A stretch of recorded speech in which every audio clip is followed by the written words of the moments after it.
Organizing your files outside of Premiere is smart, but keeping things organized inside of Premiere is critical. In this lesson, you will learn how to organize your files inside of Premiere.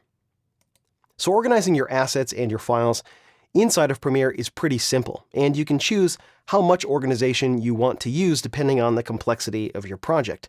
If you have a project that only has 3 or 4 assets, you may not need to make a whole bunch of folders and change label colors and rename your clips. But as your projects become more complicated, it's going to really help to keep things organized.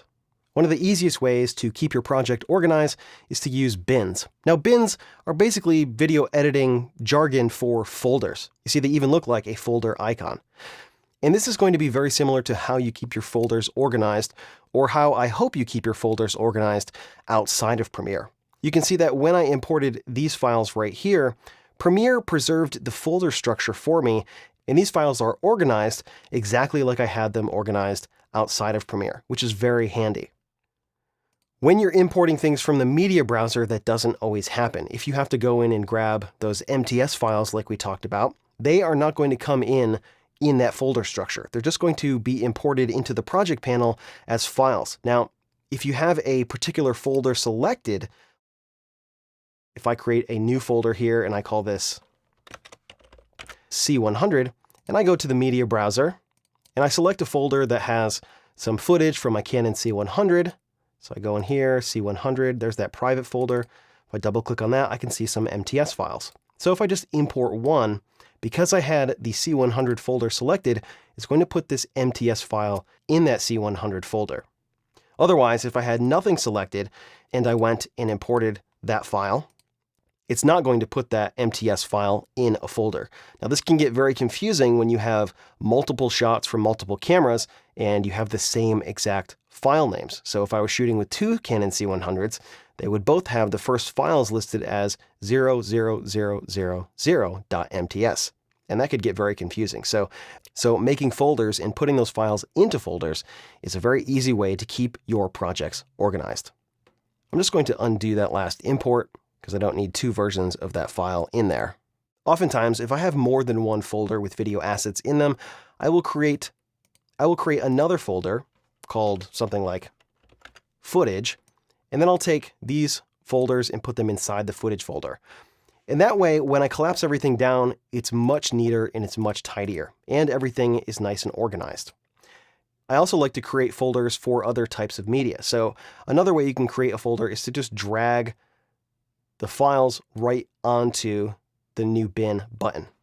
So I might call this still or stills.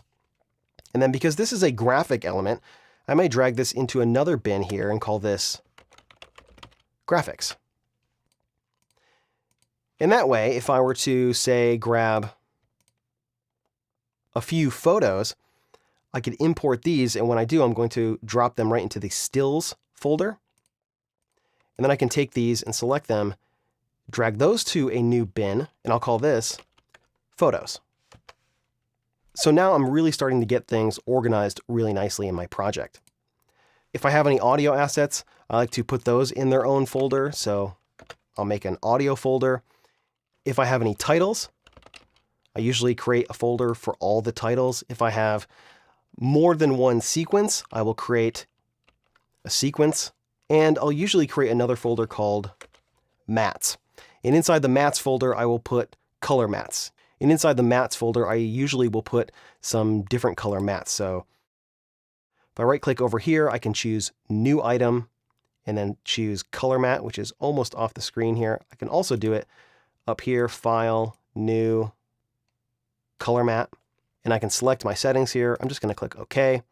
And then maybe I'll just make a white mat. So I'll label this mat.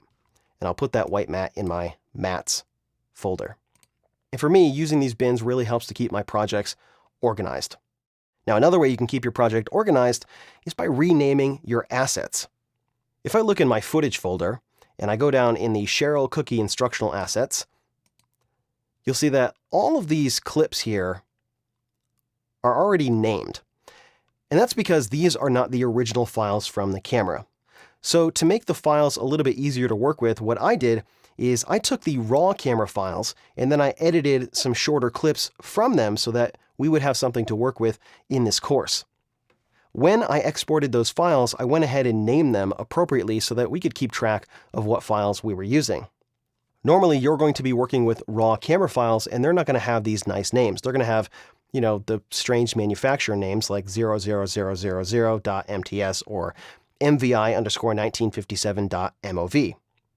Just like you find with this file right here. But the problem is when you get a bunch of these files, it can be hard to know which of the files contain what footage. So one of the ways that you can make that a little bit easier is just to rename the items or the assets in your project. I'm going to double click on this clip and I can see that this file here is a shot of a table with some photo stuff on it. So if I want to keep this organized, what I would do is click on the clip and then click over here on the name, and now I can rename this. So I may rename this clip table with photo stuff _00000.mts. Alternatively, I could just name this table with photo stuff, and that's fine too. That's not going to affect the actual file. In fact, if I wanted to find where this file was located, what I could do is right-click on it, and then right up here, there's an option to reveal in Explorer. And when I do, it's going to pull that file up, and I see it's right here. So renaming the clips and renaming the assets in your project is a great way to keep things organized. This also helps with photos as well. You can see I have 3 photos that I imported here that are named 7D photo _img _4946.jpg. Not super helpful. So I could rename this to something like men's shoes, gray background. I could say this is men's shoes, blue background. And finally, I could say that this is men's shoe profile. And this will make it much easier to navigate my project, especially when it comes to searching for files. Now you see there is a search box up here. So if I wanted to find some of the footage that has eggs in it, because I named those clips, I can just type eggs right up here. And now I can see these 2 clips are labeled adding the eggs. If I want to find some of the shoes, just type in shoe, and now I can find those files. So very easy to find files, and it works especially well if you go ahead and rename your clips.